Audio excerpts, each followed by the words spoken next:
refúgio e fortaleza é Deus. A palavra de Deus no livro de Gênesis, capítulo 38, dessa vez. Vamos ler todo o capítulo e tratar alguns pontos cruciais nesse capítulo que tanta informação nos traz. Capítulo belo, um capítulo que aparentemente parece estar deslocado, mas ao contrário disso tem uma excelência nessa narrativa.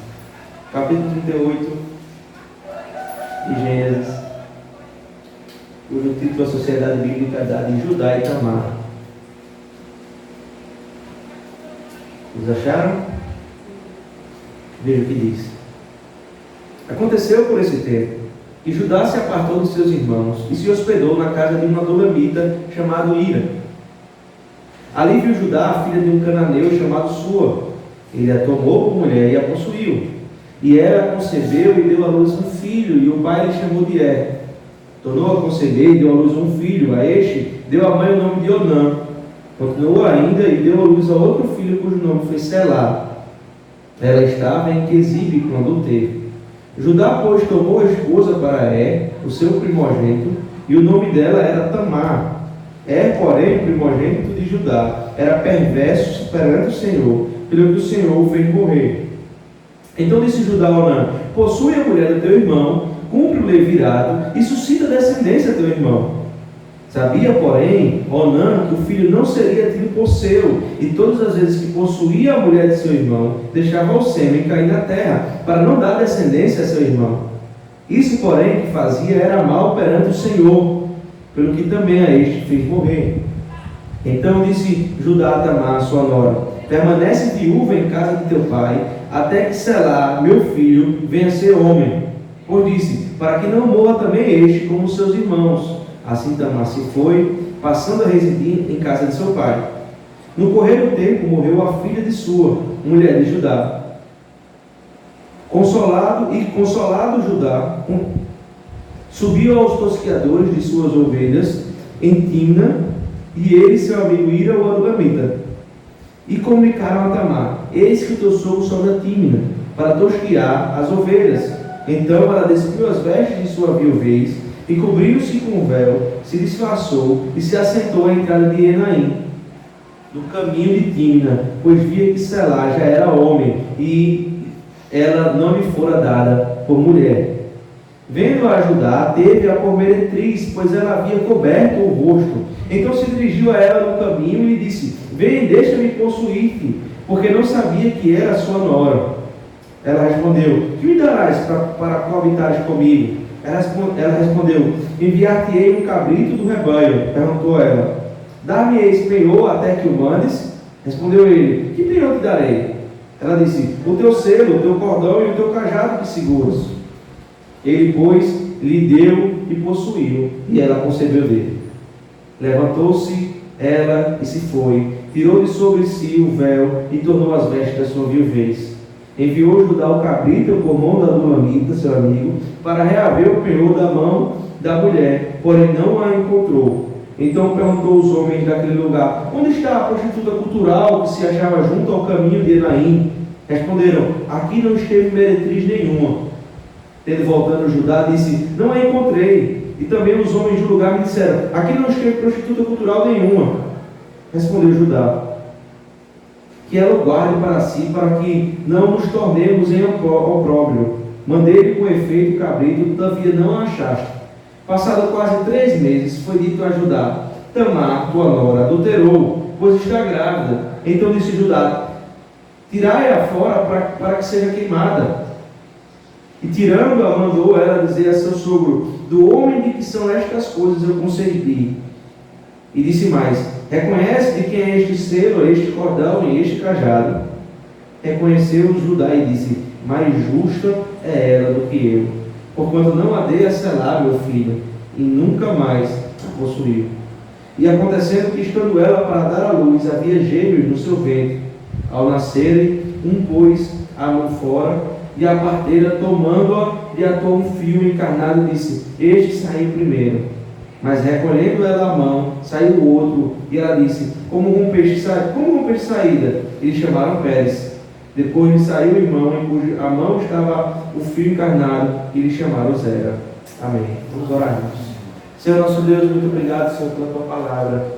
Muito obrigado porque ela é suficiente, Deus, em nossas vidas, para o nosso coração. Nosso pedido é que o Senhor fale a nossa mente, o nosso coração, prepara o terreno do nosso coração para ouvir essa semente, essa boa semente que é a tua palavra, e que ela faça germinar, Deus, em nome de Jesus, e nos implique uma vida prática para a honra e glória do Senhor. Amém. Irmãos, é um texto que aparentemente, como eu havia dito, parece estar deslocado diante da narrativa da história de José, né? Como eu disse, se a gente prestar atenção no último versículo do capítulo 37, vai dizer que José, ele passou por tudo aquilo que nós vimos, né, no domingo passado, e ele acabou sendo vendido, né, aos midianitas, que chegou ao Egito e vendeu a Potifar, né, que era um oficial do faraó. Isso é o último versículo do capítulo 37. No primeiro versículo do capítulo 39, vai continuar essa narrativa, repetindo essa informação. José foi levado ao Egito e Potifar, oficial do faraó, comandante da guarda egípcio, comprou os ismaelitas que tinham levado para lá. Então, aparentemente, o capítulo 38 está deslocado, ou como se ele tivesse sido colocado aí de uma forma errada, ou só acrescentado. Alguns vão defender exatamente isso, né, falando da inerrância bíblica. Alguns liberais também vão defender isso, e dizer, você vê como é inerrante, como a Bíblia é errante, como ela erra, que esse capítulo 38 não tem nada a ver com a história, não tem nada a ver com a narrativa. Está empatando aí, foi colocado, foi acrescentado, a Bíblia pode errar. Eles defendem usando esse argumento. Mas, irmãos, o capítulo 38, pelo contrário disso tudo, esse capítulo 38 é um capítulo que é extremamente preciso onde ele está. Ele deve estar aí. Ele tem ligações tanto com o seu contexto anterior, como o seu contexto posterior, tanto com o contexto geral de Gênesis, como o contexto geral da Bíblia. É extremamente importante e preciso que esse capítulo esteja onde esteja. O argumento é contrário. A Bíblia é inerrante e são preciosidades da inerrância das Escrituras. Lembra, irmãos, a promessa que Deus faz em Gênesis, no Éden, melhor dizendo, de que a semente da mulher nasceria aquele que ia ferir a cabeça da serpente, o grande descendente. E sendo assim, Satanás, o pecado, interfere a todo tempo o cumprimento dessa promessa. Você vai ver o Antigo Testamento, todo o Antigo Testamento, Satanás, as suas armadilhas, os seus acertos, tentando impedir que a promessa se cumpra, que é a vinda do Messias. Então, essa é a grande narrativa do Antigo Testamento, É a promessa que o Messias virá e Satanás tentando impedir que venha esse Messias, porque esse Messias pisaria a cabeça dele. Por isso nós vemos, por exemplo, o primeiro homicídio sendo acontecido, com os primeiros descendentes da mulher, lá em Gênesis 4, versículo 8. Logo depois, a descendência amada de Caim, o assassino, filho dos homens, a Bíblia vai narrar assim, e começa a crescer e se multiplicar o mal na terra. A gente vê isso depois, irmãos, que Deus, na sua providência, faz Eva conceber mais um filho, Sete. Esse agora, aquele que louvava ao Senhor, que a sua descendência louvava ao Senhor, conhecido sendo como os filhos de Deus. E pelo mesmo pecado que Judá comete, pecado sexual, os filhos de Deus se envolvem com os filhos dos homens. E mais uma vez há uma mistura, decidem se deitar uns com os outros. E aí Deus derrama a sua ira através do dilúvio, mas ainda preserva os remanescentes. Essa é a narrativa de Gênesis, E Noé. E aí Noé vinha agora da linhagem dos filhos de Deus. É o único sobrevivente, junto com seus filhos e as suas noras, Sem, Cã e Jafé. E aí, depois disso, mais uma vez, nós vemos nesse ato, ou nessa narrativa de Noé, a mão de Deus preservando o seu povo, preservando a descendência do Salvador. Satanás querendo cortar essa descendência e Deus preservando essa descendência para que o Salvador nascesse. E aí, Canaã, neto de Noé, deu sequência à descendência da serpente. Depois da atitude má com seu pai, mas Sem também dá oportunidade e preserva a descendência do Salvador. E no seu desdobramento, da sua genealogia, nasce Abraão, ou Abrão, que logo é chamado de Abraão, detentor da aliança com Deus. E a partir de Abraão, Deus promete uma grande nação. De Abraão nasce Isaac,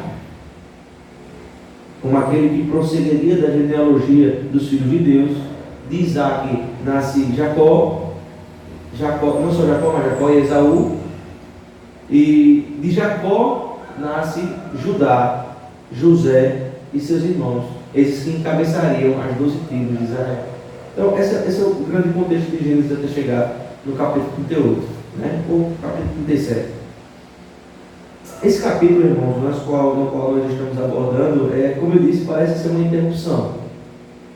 O 37 começa falando de Jacó, encerrando a história de Jacó, lembra que a gente falou do Toledo, que é um ponto marcante no livro de Gênesis, que ele vai definir onde termina a narrativa, onde começa a outra, dividindo o livro, mas ao mesmo tempo unificando. Ele falou desse conceito.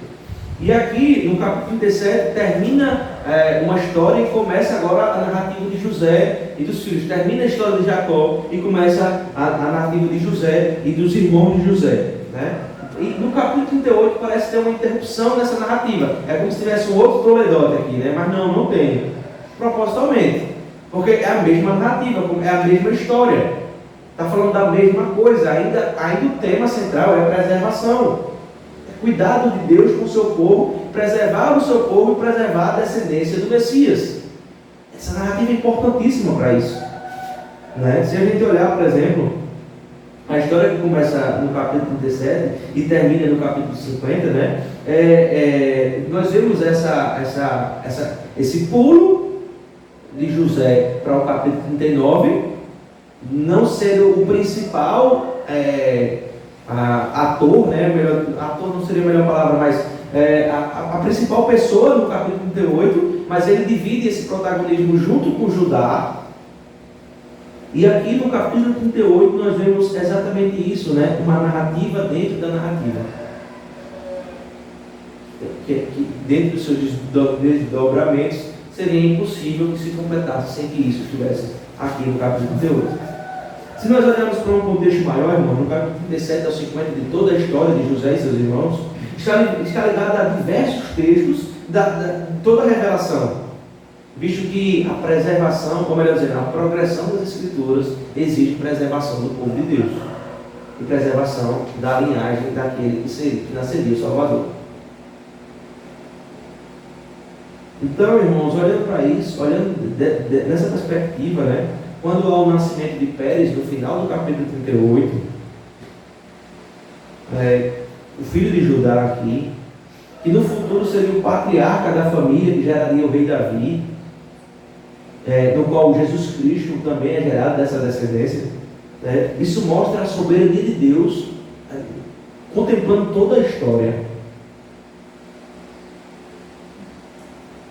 Veja, mesmo em meio ao pecado, Deus é soberano sobre tudo isso. A gente vai tratar dessas coisas, né? Porque a preservação e a descendência da linhagem do Salvador, se nós olharmos para a genealogia dele, tanto em Mateus quanto em Lucas, a gente vai ver pessoas que pecaram e pecaram muito, pessoas que eram julgadas pela sociedade, pessoas que eram colocadas fora, né? de uma esfera, mas que fizeram parte daquele que nasceria da linhagem do grande Salvador. Veja, até sobre o pecado Deus é soberano. Enquanto o sonho de José era que todos os seus irmãos se prostrariam diante dele, lembram disso que nós vimos no capítulo 17? Os feixes, ele era um feixe central e os outros feixes se curvariam diante dele. Esse é um sonho que ele tem. A bênção de Judá, no capítulo 49. Veja lá comigo, irmãos.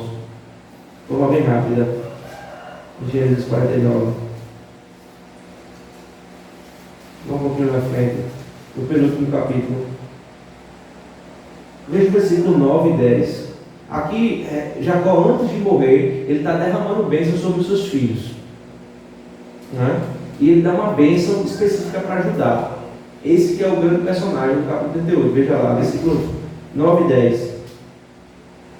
Judá é leãozinho, de presa subsiste, filho meu, encurva-se e deita-se como leão, e como leoa, quem o despertará? O cedro não se arredará de Judá, nem um bastão diante dos seus pés, até que venha Siló, e a ele obedecerão os povos. Ele está dizendo aqui que da descendência de Judá viria aquele que não se arredaria, não tiraria dele o cetro, aquele que, a imagem de realeza, de rei, né? De Judá viria o rei. Primeiramente, o rei Davi, apontando para aquele que é o grande rei, Jesus Cristo, o leãozinho, o leão da tribo de Judá, a qual todos os povos se dobrará diante dele.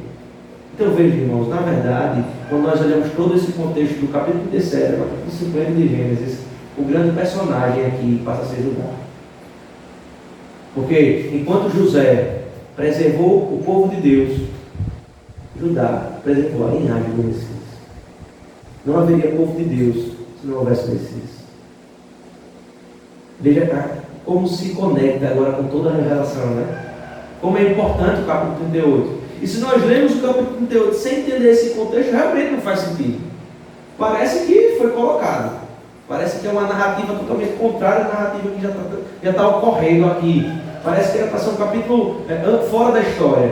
Mas não. Há uma dupla preservação aqui em toda a história de José e Judá. Não só o povo de Deus sendo preservado, não só todo mundo sendo preservado, e aí a gente entra na aliança com Abraão, as famílias já serão abençoadas, porque não é só matado a fome do povo de Deus, mas de todos que estavam ali, mas também é preservado ali a linhagem do Messias. Essa é a grande tese desse capítulo, que vai desembocar a partir dos momentos que nós vamos ver sendo citado isso aí, como o próprio capítulo 49, em toda a narrativa. Por isso, irmãos, nós vamos tratar hoje sobre que os planos de Deus eles vão se cumprir cabalmente. Os planos de Deus jamais serão frustrados. Talvez não sejam os seus planos, talvez não sejam como você planejou, nem os seus pensamentos, nem o que você tem em mente para o futuro. Mas uma coisa eu tenho a dizer: os planos de Deus, que você não sonda, e talvez você não saiba quais são, para a sua vida, eles serão cumpridos. Por isso que há paz no nosso coração, irmãos. Porque por mais que seja contrário à nossa vontade, os planos de Deus são cumpridos. Isso envolve uma coisa muito maior do que a gente, muitas vezes.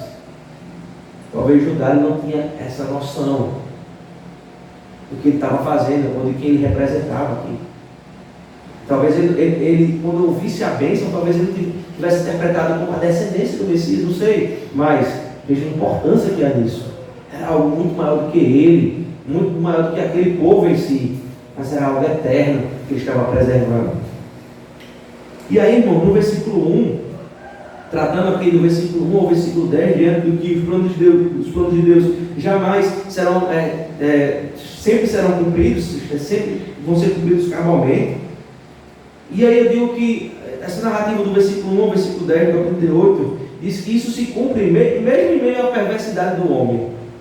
Mesmo que a gente tenha uma sociedade em caos, mesmo que a gente tenha homens maus ao nosso redor, mesmo que a perversidade tenha tomado conta de tudo que a gente ande, seja no trabalho, em qualquer lugar, na rua, os planos de Deus ainda assim serão cumpridos. É isso que os textos nos ensinam, nesses 10 primeiros versículos. Veja lá. Veja o versículo 1. Aconteceu por esse tempo que Judá se apartou dos seus irmãos e se hospedou na casa da Adolamita chamada Ira. Veja, parece muito a narrativa de Ruth, né, na qual nós tratamos.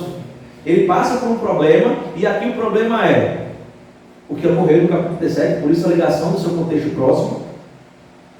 Os irmãos se juntam, você lembra? Os irmãos se juntam para matar o irmão querido do pai, Jacó, né, esse José, e José ia estar dado como morto, porque o ódio tomou conta do coração dos seus irmãos, lembram disso, né?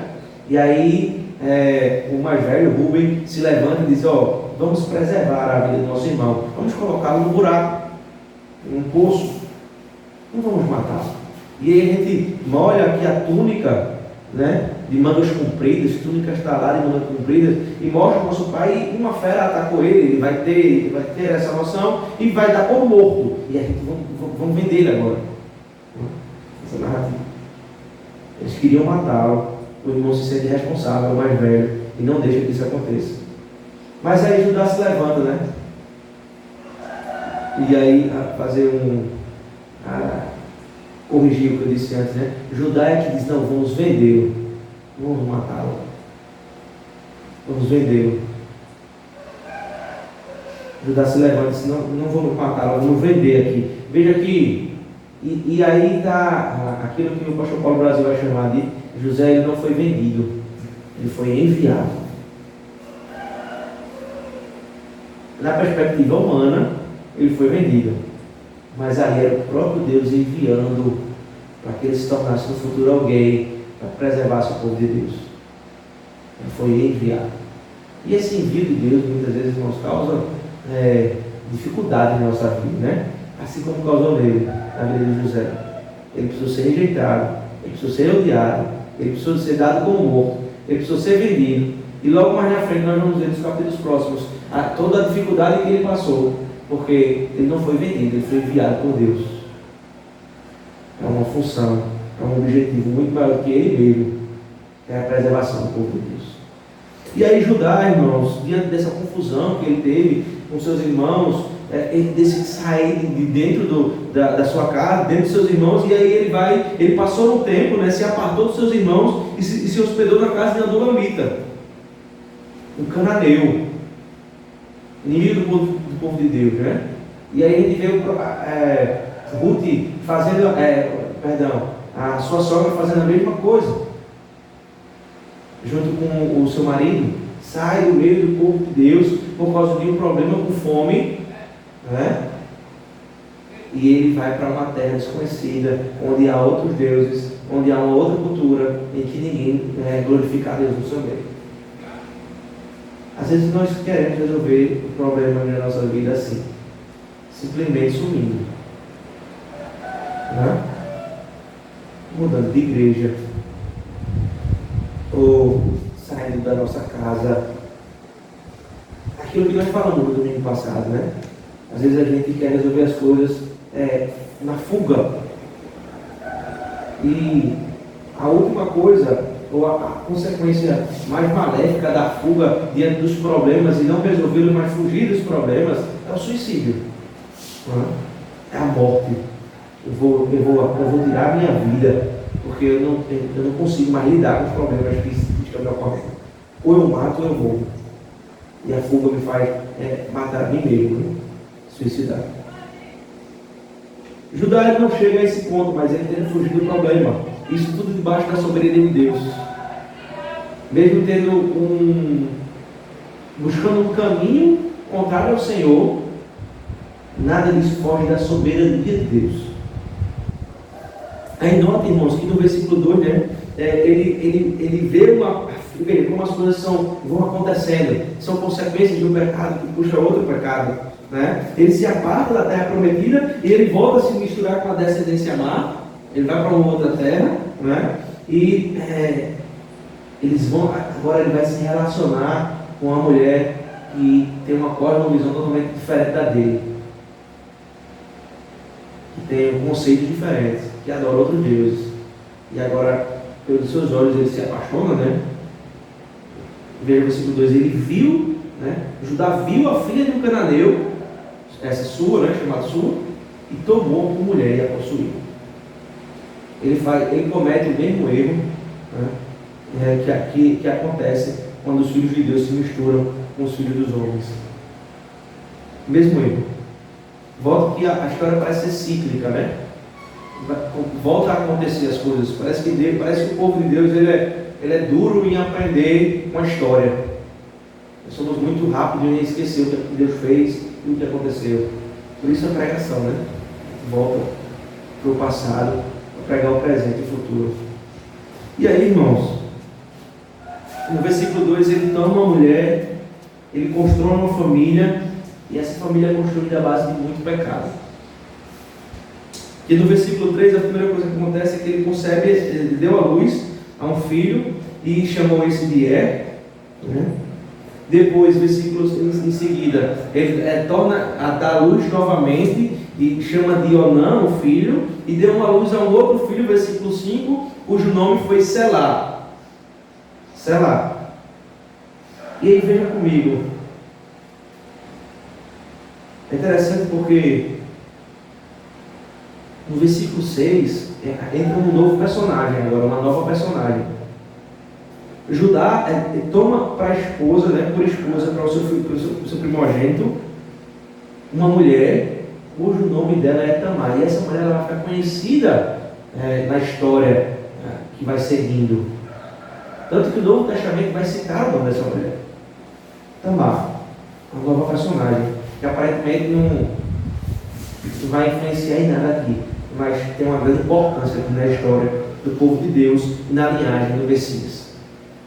E aí, irmão, no versículo 6 é dado a ele uma mulher, essa chamada Tamar. Não sabemos como, nem o porquê, nem o motivo, mas a Bíblia só retrata, Moisés só nos lembra aqui que era um homem perverso. Veja lá, versículo 7. Porém, o primogênito de Judá era perverso perante o Senhor, pelo que o fez morrer. Irmãos, a estrutura aqui da frase, como é colocado no original, pelo que o Senhor fez morrer, está falando que o Senhor é o próprio ativo disso aí. É Ele mesmo que fez morrer, é Ele que matou mesmo ali, pela sua perversidade. E aí, como eu disse, a gente não sabe o porquê, não sabe o motivo que ele era perverso, mas Deus assim o julgou de forma santa, lógico, e fez assim que acontecesse. Deus o mata. E aí, irmãos, entra a lei do levirato. E aí alguém pode se levantar e perguntar, mas cara, a lei do levirato não é dada mais na frente? Aqui não é dada nenhuma lei, né? Alguém pode se levantar, como é que a lei do levirato já existia? Não existia como lei oficial, vamos dizer assim. Não havia um decreto dado por Deus, levado no martelo. Mas essa lei já existia dentro do povo de Deus, né? Dentro do coração do povo de Deus, e já era praticado isso. A lei da continuidade da descendência em caso de morte. É isso que é a lei do levirato. Ou seja, quando o irmão mais velho casa e não tem filho, e ele chega à morte, a mulher na sua viuvez, ela casa com o irmão em seguida, né, que vem antes dele, ou depois desse, melhor dizendo. E aí o irmão casa, e o primeiro filho que eles têm, quando o segundo irmão casa com a viúva, que seria do primeiro irmão falecido, o primeiro filho que eles têm não toma o nome dele, do segundo filho, mais do primeiro filho. Meio confuso, né? Vou tentar explicar melhor. Se eu morro, a minha esposa casa com meu irmão, e o primeiro filho que eles tiverem não é do meu irmão, mas é meu. Toma o meu nome, para que a minha descendência dê continuidade. Esse era o contexto aqui, isso era a lei do levirato. E aí, irmãos, o segundo filho, nós vemos na narrativa, do versículo 1 ao 5, que era Onã. Ele teve 3 filhos, não é? Onã e Selá, e o segundo filho era Onã. Mas veja a informação que Moisés nos traz através da narrativa. Veja lá, versículo 8. Então disse Judá a Onã, pai, né? O Judá, seu filho, o segundo filho, Onã: possui a mulher do teu irmão, cumpre o levirato, que é essa lei, e suscita descendência a teu irmão. Veja o versículo 9, a informação que a narrativa nos traz. Sabia, porém, Onã, que o filho não seria tido por seu, e todas as vezes que possuía a mulher de seu irmão, deixava o sêmen cair na terra, para não dar descendência a seu irmão. Veja, irmãos. Veja o versículo 10. Isso, porém, que fazia era mal perante o Senhor, porque também a este fez morrer. Aqui nós temos um problema familiar, né? Desde o início. E dentro dessa família há homens perversos, né? Aqui, ou não, vai ser tratado com o seu. E aqui nós temos um motivo porque ele é chamado perverso, que ele impedia o crescer e multiplicar. E Moisés ele fez questão de trazer essa informação porque é importante para o povo de Deus, né? É uma ordem do Senhor. E aí a gente entra em várias discussões aqui, irmãos, mas eu quero deixar claro uma coisa, né? Dentro da família do povo de Deus, dentro da família da aliança, o gerar filhos é algo maravilhoso, é uma bênção. Então, de forma prática para a gente aqui, antes da gente entrar nos pormenores do texto, né? Por isso que toda forma de aborto, ou seja lá o que for usado, para que um filho não nasça, irmãos, Isso é perversidade diante do Senhor. Não só isso, mas a narrativa também trata, irmãos, de um cuidado com a família, vamos dizer assim, do trato do pai para com seus filhos. Quando há perversidade no meio da família, um pecado gera outro. Veja, um pai que saiu de dentro da sua família, Judá, dentro dos seus irmãos, dentro do seio de Jacó ali, e vai para uma terra totalmente estranha, e lá gera a família. Veja, já começa tudo errado, a probabilidade de continuar a dar errado é muito grande, e ele dá um passo atrás do outro, se afundando no próprio pecado e trazendo todos os seus filhos para esse pecado. Nós vemos isso na narrativa de Ruth. A sua sogra, junto com seu marido, e todos os seus filhos morrendo ali, seu marido morre também. Veja, é algo cíclico que vai acontecendo, se afastar dos caminhos e dos preceitos do Senhor. Note que a perversidade do coração dos dois irmãos aqui provinha da perversidade da própria serpente. Talvez ele não tivesse essa consciência. Talvez Onã não tivesse a consciência de que quando ele deixava o sêmen cair na terra, talvez ele não tivesse a consciência de que da junção ou da descendência de Tamar ali nasceria o Salvador. Ele estava fazendo exatamente o que a serpente sempre quis fazer, impedir o nascimento do Salvador. Ele estava sendo usado por Satanás para contribuir com esse mal. Essa foi a grande estratégia, né? Era perverso, não pôde dar descendência. Morreu. Agora Onã é perverso e ele quer impedir a descendência. E também morre. Lembram de outro? Herodes, né? Herodes se levanta. Jesus Cristo, bebê ainda. E ele manda matar todas as crianças abaixo de 2 anos. Porque ele queria impedir a linhagem de Salvador. Essa é a grande arma de Satanás até o nascimento e a obra do Senhor Jesus Cristo. Essa foi a grande estratégia de Satanás. Mas Deus, irmãos, em sua sabedoria, como grande protetor do povo de Deus, da própria linhagem de Salvador, preserva a linhagem de pecadores até chegar ao Santo Jesus Cristo. A frase da serpente no Novo Testamento no Antigo Testamento não vai nascer o Salvador do mundo. Eu não consigo ir contra ele, então eu vou contra as pessoas que vão gerá-lo. Vou tentar impedir isso o tempo todo.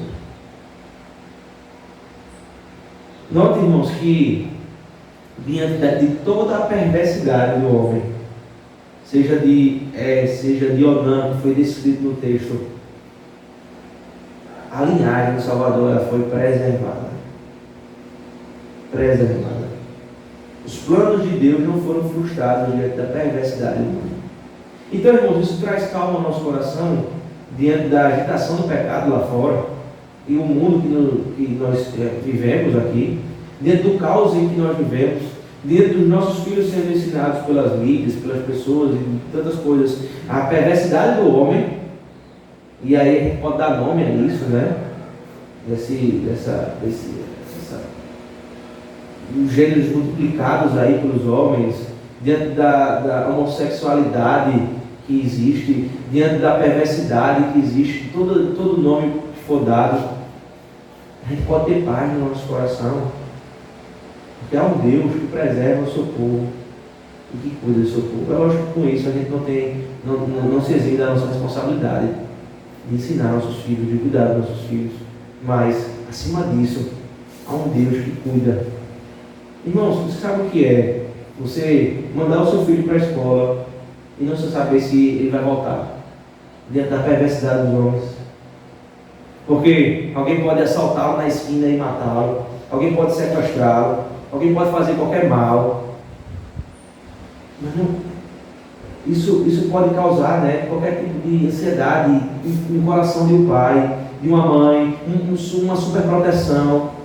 Mas eu digo que, acima disso, há um Deus soberano que preserva e cuida do seu povo.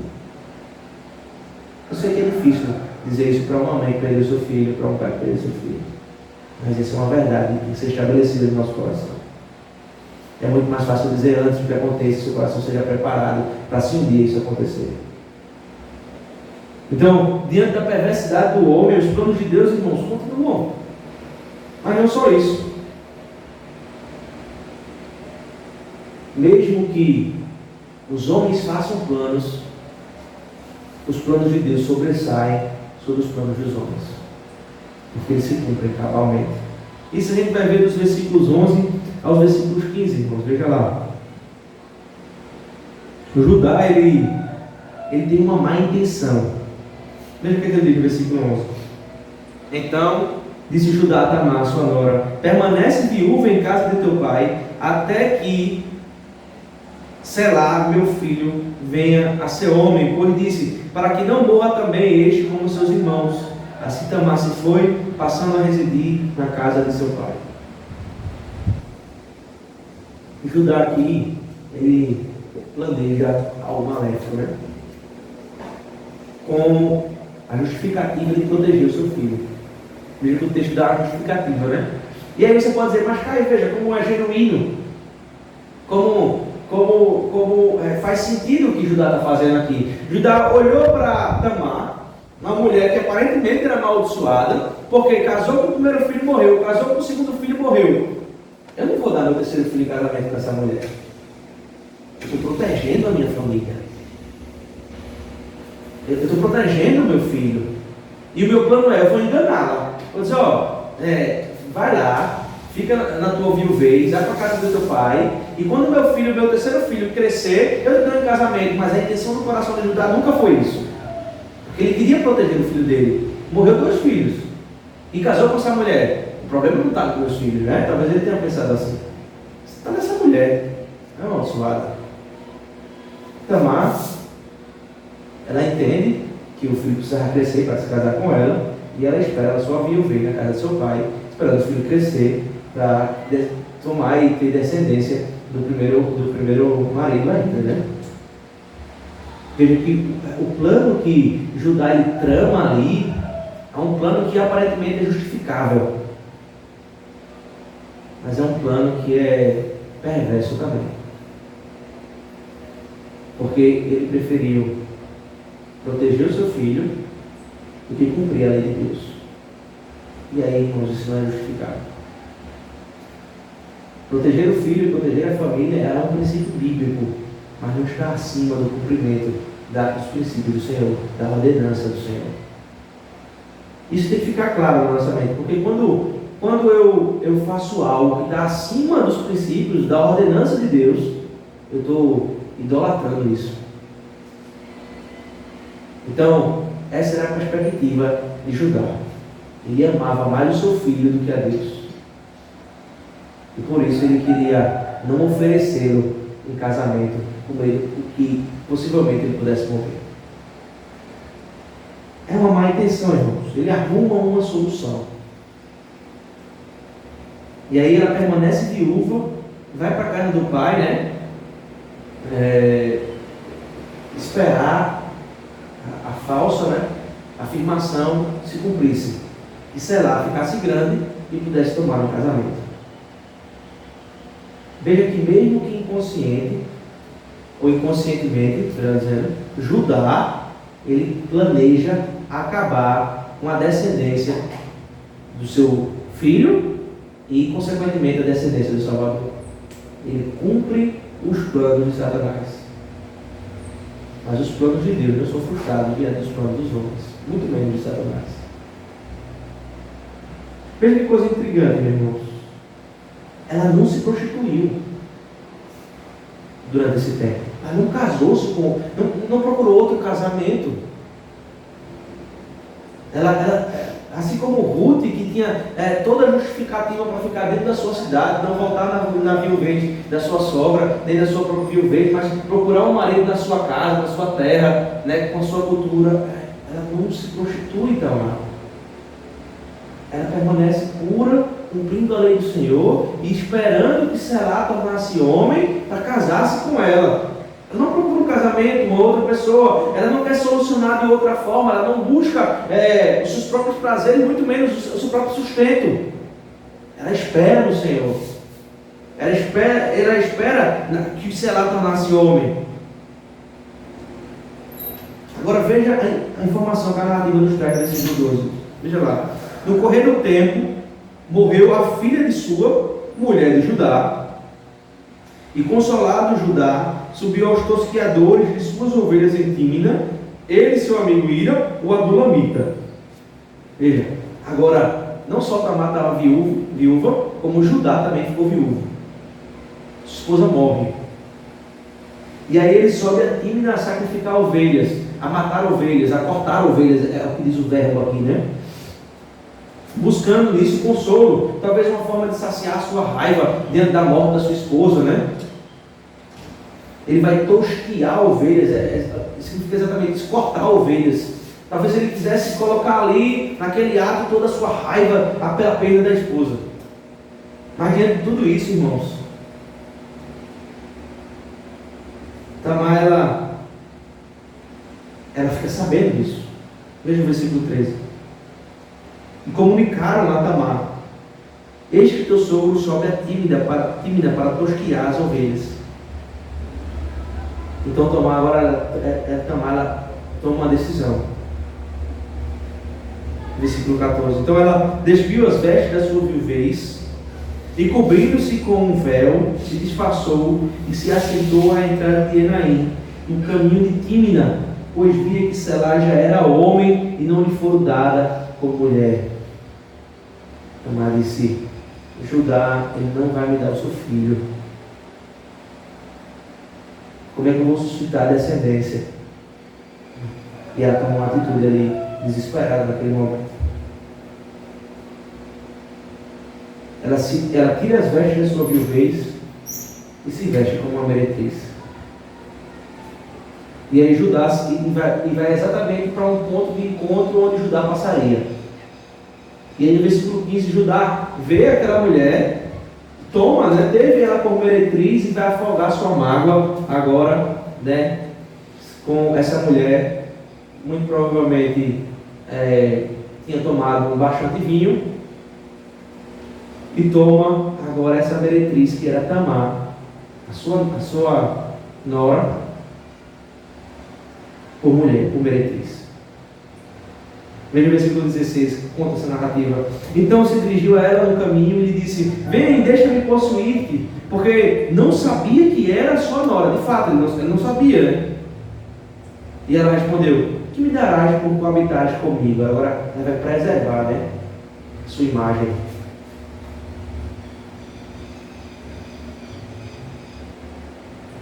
Aí ele responde, versículo 17: enviar-te-ei um cabrito do rebanho.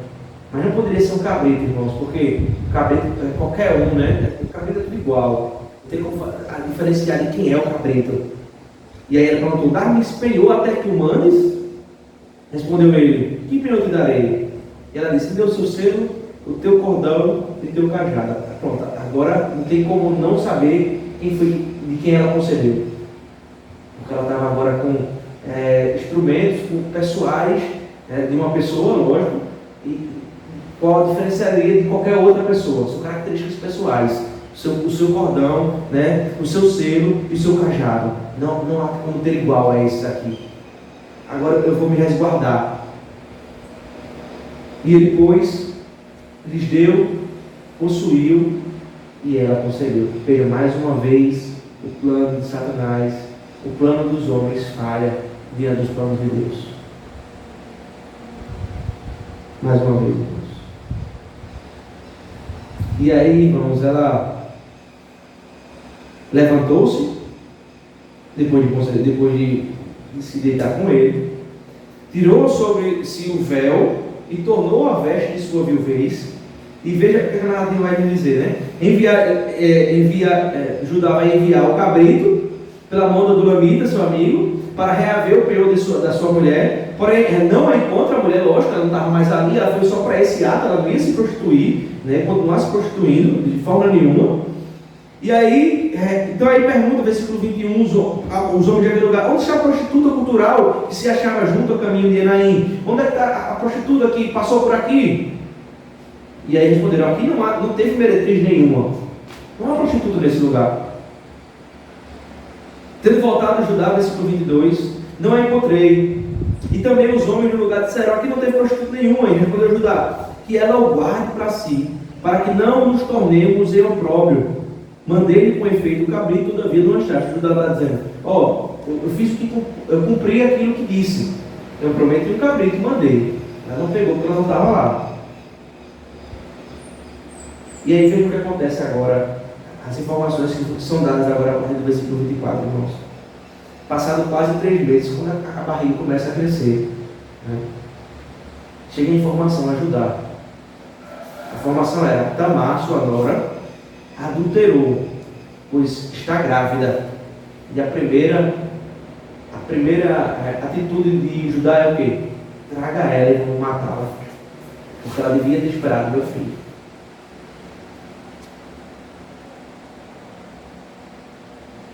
Colocou sobre ela toda a responsabilidade. Na verdade, o plano dele era perverso. Nunca foi dado o filho dele. Era sempre cortar a descendência. Era não dar mais a descendência, que estava com medo que, sei lá, morresse por causa do casamento, talvez amaldiçoado. Vamos queimá-la. Vamos matá-la. Ela adulterou. Veja o legalismo que existe aqui, né? Um pensamento totalmente legalista, né? Ele fez algo, ele justificou a proteção do filho dele, não cumprimento com a lei do Senhor, mas para outra pessoa ele agora vai cumprir a lei do Senhor cabalmente. Para você serve, para mim não serve. Para ele há misericórdia, para a mulher não há misericórdia. Irmãos, eu estou falando isso porque o nosso coração ele é tendencioso a essas coisas. A lei de Deus não é aplicada ao nosso coração. Para nós é um Deus misericordioso. Para outros é um Deus justo. Onde Deus nunca deixou de ser uma coisa ou outra. Para o próximo, nós sempre elevamos o atributo da justiça de Deus. Para o nosso coração, nós elevamos sempre o atributo da bondade, da misericórdia, da paciência de Deus. Eu não estou dizendo a você que você deve se sacrificar e deve se martirizar por isso, não. Mas a mesma misericórdia que deve haver, Deus derramando no seu coração, você deve ter o mesmo olhar de misericórdia. Eu não estou dizendo com isso que você deve compactuar com o pecado, não. Mas é no tratamento dele. No tratamento dele. É ser sensível. Ele vai dizer: o princípio da lei não se aplicou a mim. Eu justifiquei protegendo meu filho. Mas essa mulher que é adúltera, ela merece a morte. Só que aí ele vai tomar uma lição agora, irmãos. O próprio Deus vai dar uma lição dele. Veja o que acontece. Versículo 25. Tirando de lá de dentro, mandou ela dizer a seu sogro assim: do homem que são estas coisas. Veja, a informação que foi dada antes agora volta à tona, uma informação muito importante. O homem que são essas coisas, que eu tomei dele quando ele me possuiu, o selo, o cordão e este cajado, esse é o pai da criança. E aí, irmãos, a resposta de Judá diante dessa exposição agora é só uma. A resposta é: mais justa é ela do que eu.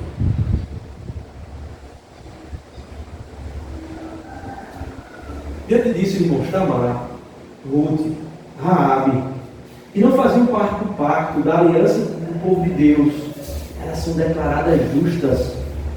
Elas fazem parte da descendência do Salvador, nos mostrando também que há um pacto entre os gentios, o povo de Deus para com os gentios, e graças a Deus por isso, porque senão não existiria essa igreja aqui. Porque a descendência do Salvador é feita de mulheres pecadoras, de homens pecadores, mas que são declarados justos. Não por si mesmos,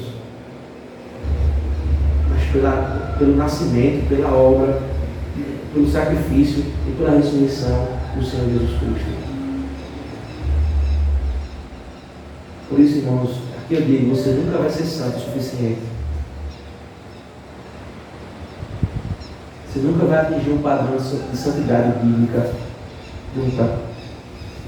Se não for por meio de Cristo. É Cristo que lhe faz isso. É Cristo que lhe torna santo. Veja, Cristo, Ele olha para a sua enfermidade. Ele olha para as suas dores. Ele olha para os seus problemas. Ele é sensível a eles, aos seus traumas, a tudo aquilo que você passou na vida. E Ele vai lhe apresentar agora uma salvação misericordiosa através da graça e do seu sacrifício. Nós devemos olhar para as pessoas com essa mesma compaixão. Tem pessoas justas que tropeçam mais do que você. E você deve ajudá-las a caminhar e não empurrá-las na próxima pedra, no próximo buraco. É isso que nós fazemos, muitas vezes. Tem pessoas, irmãos, que não vai estar do lado da gente na caminhada. Tem pessoas que vão estar mais atrás.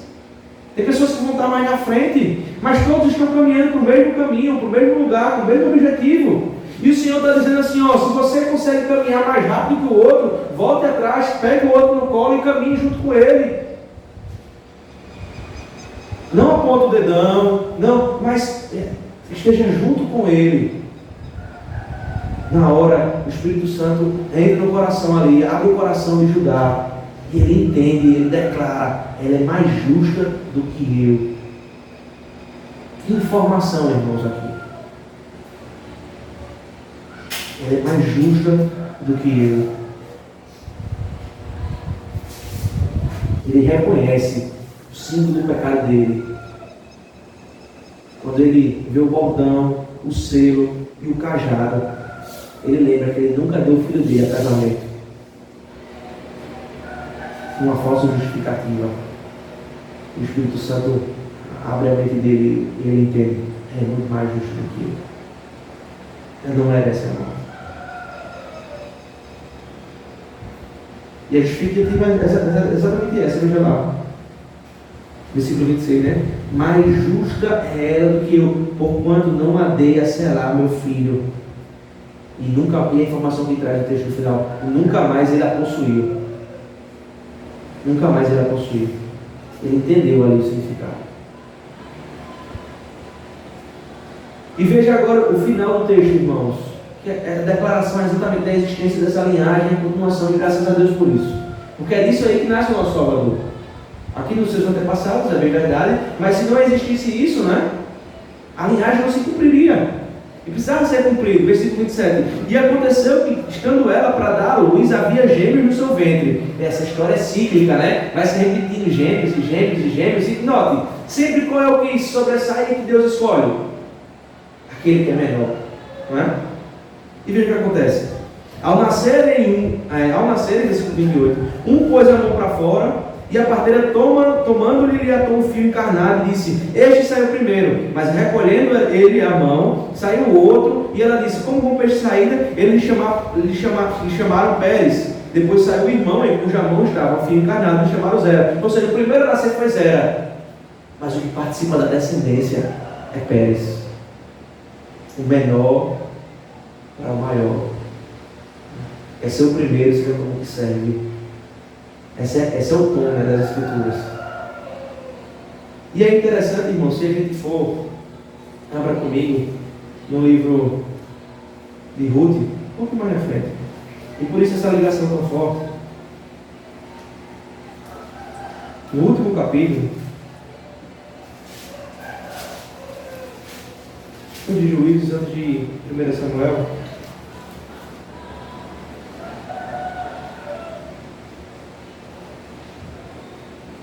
Capítulo 4, a partir do versículo 15, veja lá o que diz: ó, ele será restaurador da sua vida e consolador da tua velhice, pois tua nora, que te ama, o deu à luz, e ele te é melhor do que 7 filhos. Noemi tomou o menino e pôs no regaço e entrou a cuidar dele. As vizinhas lhe deram o nome, dizendo: a Noemi nasceu um filho, e lhe chamaram Obed. Este é o pai de Jessé, que é o pai de Davi. São estas, pois, as gerações de Pérez. Pérez gerou Hezron, Hezron gerou Rão gerou Aminadab, Aminadab gerou Naasson, Naasson gerou Salmão, Salmão gerou a Boaz, Boaz gerou a Obed, Obed gerou a Jessé, e Jessé gerou a Davi. Só houve Davi, porque houve Pérez. Só houve Jesus Cristo, porque houve Davi, porque houve Pérez. Só houve salvação, porque houve Deus entrando e colocando o seu plano em prática. Melhor, só houve Jesus Cristo, porque Deus colocou o seu plano em prática. A linhagem do Salvador foi preservada e o Salvador nasceu. Tanto, irmãos, que se você for lá na frente, abra aí no livro de Mateus, capítulo, na genealogia.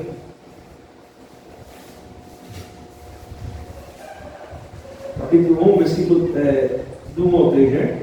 Livro da genealogia de Jesus Cristo, filho de Davi, filho de Abraão. Abraão gerou a Isaac, Isaac a Jacó, Jacó a Judá e a seus irmãos. Veja, qual é o nome que está listado? Judá, né? Porque esse traria a descendência, não José, que é o grande personagem, né? E aí, Abraão gerou a Isaac, Isaac a Judá a seus irmãos. Judá gerou a Tamar, gerou de Tamar a Pérez e a Zerá, e Pérez gerou Hezron, Hezron a Arão, depois Davi, depois Jesus Cristo. Veja aqui uma dupla preservação no livro de Gênesis. Preservação do povo de Deus e também todas as famílias da terra que comeram da administração divina dada a José dos grãos ali do Egito, mas também a preservação da linhagem de Jesus Cristo. Irmãos, a minha pergunta é: diante de um cuidado de Deus com o seu povo, com os ímpios ali, e do cumprimento cabal de Jesus Cristo, do nascimento, morte e ressurreição, aí a minha pergunta é: qual a preocupação que nós devemos ter no nosso dia a dia?